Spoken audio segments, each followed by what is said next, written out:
हा हा हा हा हा, आनंदपूर्ण, अद्भुत, सौभाग्यपूर्ण। मेरे तीनों आराध्य महादेवता और महादेवियां एक साथ गमन कर रहे हैं, फिर मुझे दर्शन क्यों नहीं देते? ऐसा सौभाग्यपूर्ण सुअवसर मुझे कब मिलेगा? कृपा निधान मुझे दर्शन दें, मुझे दर्शन दें।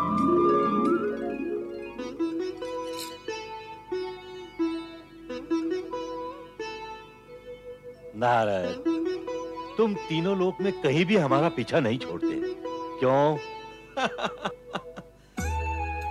पुत्र अथवा भक्त से उसके पिता अथवा आराध्य का कभी पीछा छूटा है?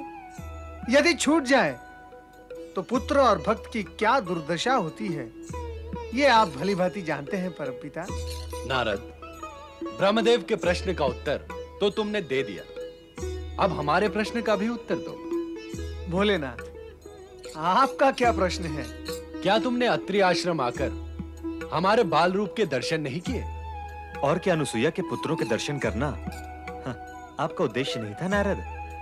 नारायण नारायण, मैं तो युग युगों से तीनों लोक में तीनों महादेवताओं के दर्शन भांति भांति प्रकार से करता आ रहा हूं, और फिर दर्शन के विषय में मुझसे अधिक सौभाग्यशाली प्राणी इस जगत में कौन है? ये हमारे प्रश्न का समुचित उत्तर नहीं है नारद। नारायण नारायण, देवेश्वर, ये आपके प्रश्न का 3/4 उत्तर है, और 1/4 शेष उत्तर ये है कि जब मैंने आप तीनों के दर्शन करने का कीर्तिमान स्थापित किया है, तो फिर आपके शिशु रूप के दर्शन करने का अवसर मैं भला अपने हाथों से कैसे जाने देता? तो क्या तुमने तीनों देवियों को हमारे शिशु रूप के विषय में सूचित किया है? कैसे करता परमपिता? देवी अनसुया और आपके क्रियाकलाप और आपकी मांग के बीच यदि मैं आता तो मेरी क्या गति होती? तीनों माताएं तो यही समझती कि आप तीनों के बालक बन जाने में मेरा ही सहयोग था। नारद, अब अधिक बातें न बनाओ, सत्य तो यही है। इन घटनाओं के पीछे अदृश्य रूप से तुम ही थे। हाँ, ना ना ना ना। और इसमें अब कोई संदेह नहीं रहा कि तुम हम सभी के साथ नारद लीला करने से चूके नहीं। हम पर अपनी लीला का प्रयोग करते हुए तुम्हें तनिक भी विचार नहीं आता? नारायण नारायण, मेरी लीला? त्रिदेव के सम्मुख मैं क्या और मेरी लीला क्या? सत्य तो यह है कि आप तीनों देवियों को यह सत्य मान्य ही नहीं था कि सती अनसुया जगत की सर्वश्रेष्ठ सती है। यही सत्य आप तीनों को मनवाने के लिए परीक्षा के बहाने त्रिदेव ने अपनी लीला का प्रसार किया, और दोष व्यर्थ ही में मेरे सिर पर बढ़ा जा रहा है। माताओं, इस सत्य को आप सदा के लिए समझकर रखें कि मेरा हर कार्य त्रिदेव के संकेत पर ही होता है। स्वेच्छा से मैं कुछ भी नहीं कर सकता। श्री हरि विष्णु, अब आप हमें यह बताएं कि भगवान भोलेनाथ ने सती अनसुया को वरदान में पुत्र रूप में शिवांशी रुद्रावतार को जो प्रदान किया था, वो है कौन? सावधान नारद, उस रौद्र रूपधारी दुर्वासा से सावधान रहना। यदि उसका क्रोध जाग गया तो तुम्हारी कुशल नहीं है। नारायण नारायण, रुद्रावतार दुर्वासा?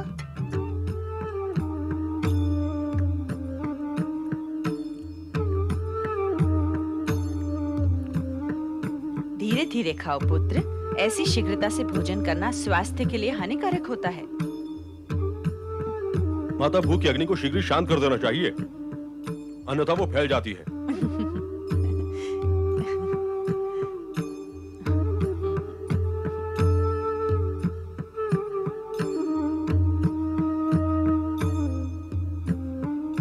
माता, यह तो मुझे ज्ञात है कि आपने मुझे भगवान शिव की आराधना तथा तपस्या से प्राप्त किया है, किंतु मैं ये जानना चाहता हूँ कि आपको तपस्या में कोई कष्ट तो नहीं हुआ?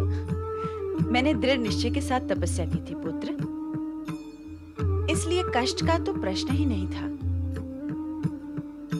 हाँ, उस समय एक बाधा अवश्य आई थी। बाधा? कैसी बाधा माता?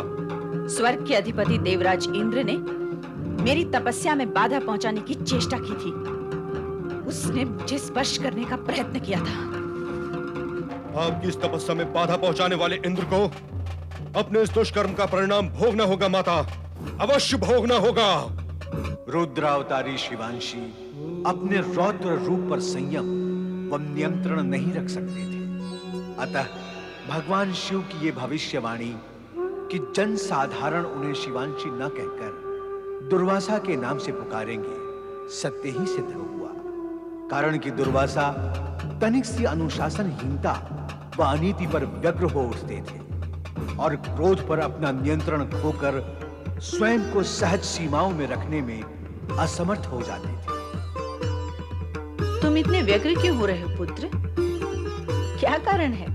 माता, इस आश्रम की सीमाओं ने मुझे बांध दिया है। लगता है कि बंधन मेरे स्वभाव को स्वीकार नहीं है माता।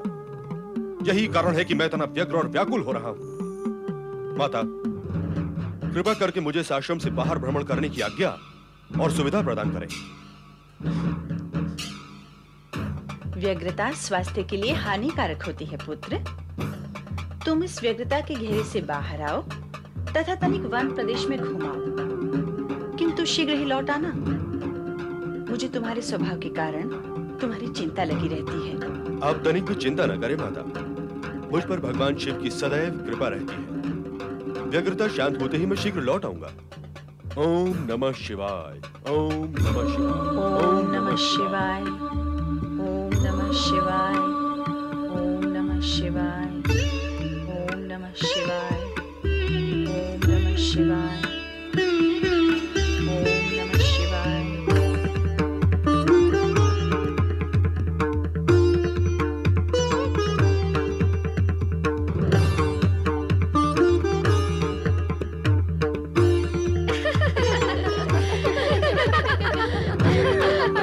मुझे लगता है ये ऋषि मुनि भगवान शिव के लिए फूल ले जा रहे हैं। तो तुझे क्या लगता है ये फूल तेरे लिए चुन रहे हैं? संभवतः इसी के लिए चुन रहे होंगे। चल के पूछ लेने में आपत्ति क्या है?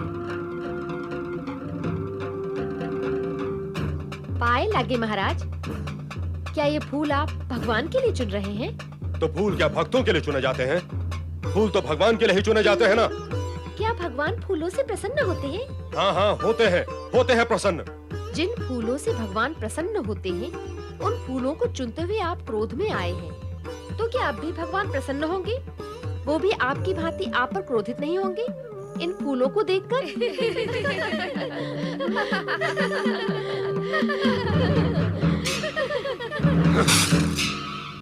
नारायण नारायण नारायण, लक्ष्मी नारायण नारायण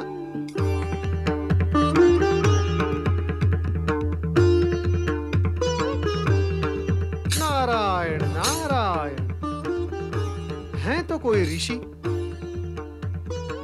परंतु ये नए ऋषि है कौन? इससे पहले तो मैंने इन्हें कभी देखा नहीं।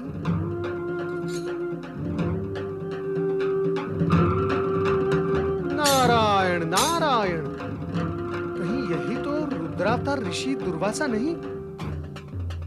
माता पार्वती ने मुझसे कहा था कि ये अत्यंत क्रोधी स्वभाव के ऋषि हैं, इनसे सावधान रहना नारद।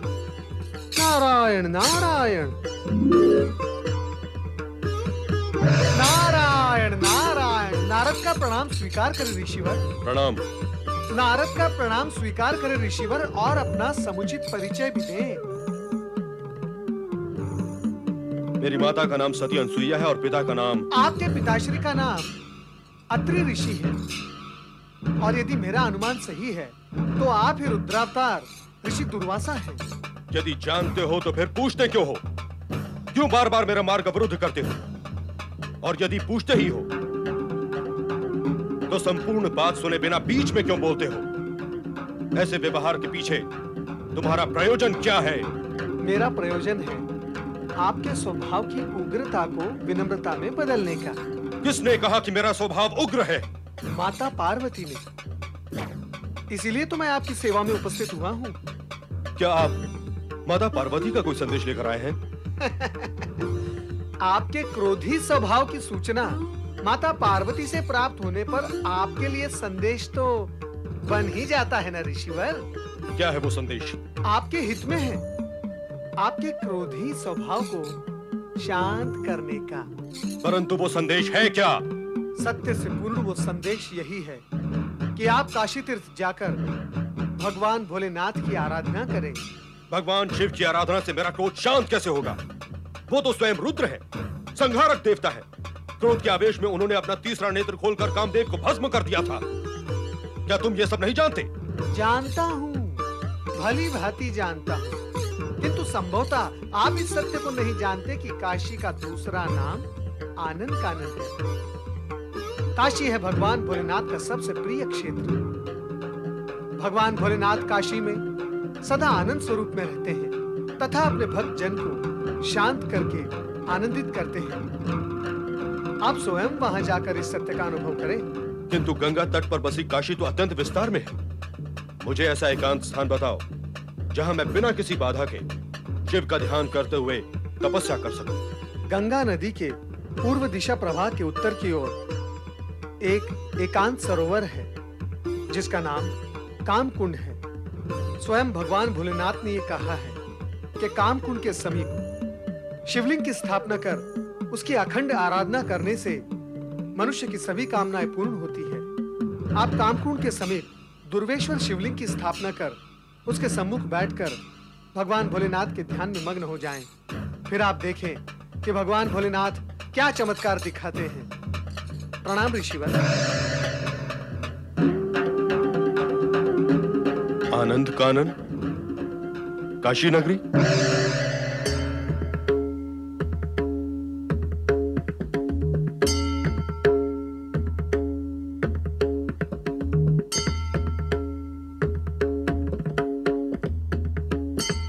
यही है काशी नगरी।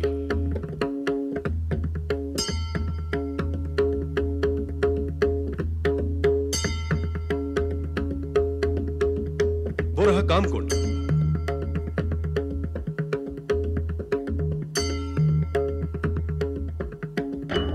ओम नमो भगवते रुद्राय। ओम नमो भगवते रुद्राय। ओम नमो भगवते रुद्राय। ओम नमो भगवते रुद्राय।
गया स्वामी? रुद्रावतार दुर्वासा के जप के प्रभाव से ऐसा हुआ है देवी। नारद ने दुर्वासा का क्रोध शांत करने के लिए उन्हें हमारी आराधना का परामर्श दिया था। क्या आपकी आराधना करने से उनका क्रोध शांत हो जाएगा? आप मुस्कुराकर मौन क्यों हो गए स्वामी? हमें तुम्हारे भोलेपन पर विचार आ गया। इतना ज्ञान तो तुम्हें भी है कि क्रोध और आराधना दोनों कभी एक स्थान पर आमने सामने नहीं होते। दुर्वासा अपने क्रोधी स्वभाव को शांत करने के लिए आराधना कर रहे हैं, परंतु उनका क्रोधी स्वभाव आराधना से शांत होता है अथवा नहीं, यह जानने के लिए तो प्रतीक्षा करनी होगी। साथ ही हमें उनके धैर्य की परीक्षा भी लेनी होगी।